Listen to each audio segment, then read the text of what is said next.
particularly prominent creator we're gonna see pop up a few times here, the narc abuse coach, has described himself as a narcissistic abuse recovery professional and has amassed hundreds of thousands of subscribers accordingly. Some of his advice borders on pseudoscience or even phrenology. In one video, for instance, he suggests that you can identify a narcissist by their large eyebrows. Their eyebrows are quite thick, which is not to say every person who has thick eyebrows is a narcissist, of course not. There is something peculiar with their eyebrows. They're filled with dominance, grandiosity, and entitlement. And in another, he claims there's a distinctive smirk that's characteristic of narcissists. That particular claim, the narcissist smirk, has picked up a decent amount of steam lately in general and is obviously deeply ungrounded. Despite the absurdity of some claims, these influencers maintain a scientific aesthetic that appeals to viewers seeking answers and validation.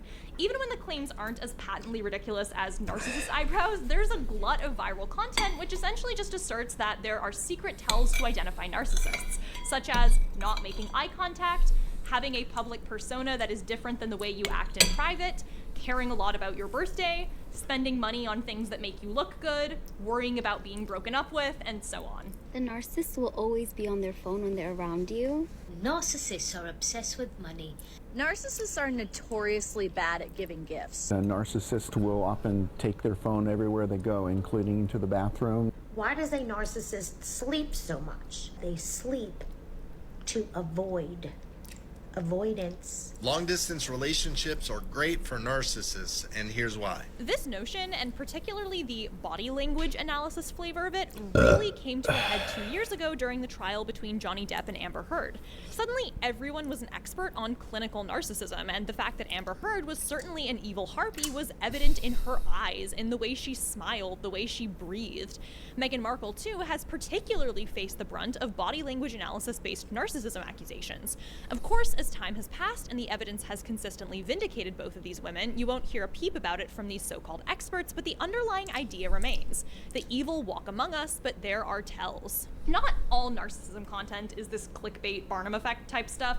A small number of influencers in this space are even themselves diagnosed with NPD and aim to either destigmatize the disorder or share their lived experiences. For example, we have creators like The Nameless Narcissist and Kylie Rackham who talk openly about living with a diagnosis and working to better themselves. However, their followings are notably smaller than some of the larger narcissism coaches. The more sensational content, the if she breathes she's a narcissist stuff, is much more clickable. A pretty significant portion of this content is also directed towards survivors of abuse, blending general abuse awareness with a focus on narcissism. Many people in survivorship communities use the term narcissist to describe the people who have harmed them, drawing from the language of psychology to make sense of their experiences. Many of these folks are seeking answers and support as well as wanting to share their stories, and as a result, narcissism as a topic has a lot of appeal in these online spaces. Often, though, that conversation begins to shift from prevention of abuse to more surreal, almost conspiratorial directions. For instance, these online spaces have seen the development of new psychological archetypes like the empath, the super Being a little empath, bitch and equals everyone else is a narcissist. narcissist. People with super psychic empathy powers, and people with anti-hero psychic empathy powers.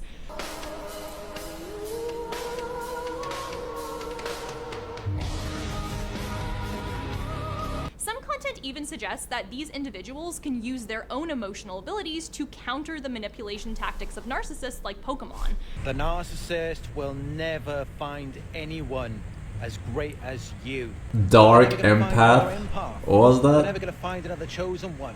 This all adds a kind of psionic, supernatural element to the conversation where defeating the narcissist becomes a much more literal battle.